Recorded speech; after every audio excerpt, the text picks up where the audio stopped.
We will let you know. The next briefing will be approximately 9:30. We will keep you up. Right now, I can tell you we have multiple casualties and multiple fatalities. We have 11 deceased victims. They are at the scene. We had 6 more victims who were transported to area hospitals. I do not have the condition of those victims at this particular time. We do know that shortly after 4 p.m. this afternoon, the suspect entered Building 2. He's a longtime employee of Public Utilities. I will not release his name at this time. And he immediately began to indiscriminately fire upon all the victims. Officers entered. Once the call went out, the officers were at headquarters. They responded to Building 2. They secured as much of the victims as they could, and then they engaged with the suspect. The suspect did shoot a police officer.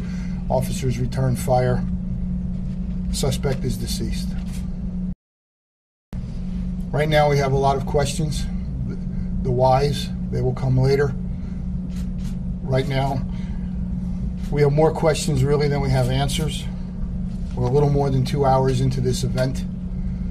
And we use the word event, that's a cop term, this devastating incident that happened that none of us want to be here talking about. This devastating incident which is going to change the lives of a number of families from our city.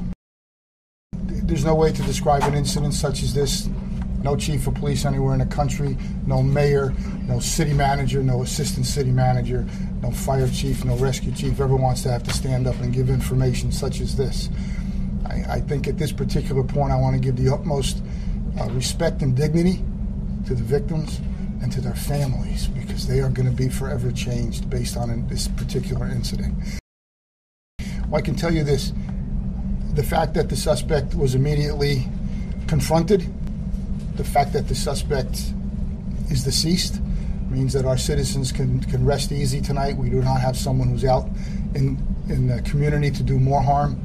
And also to the citizens of our city, really understand that when this particular violent act occurred, police, fire, rescue immediately responded to the scene and did that professional thing that they do, because that's what they do.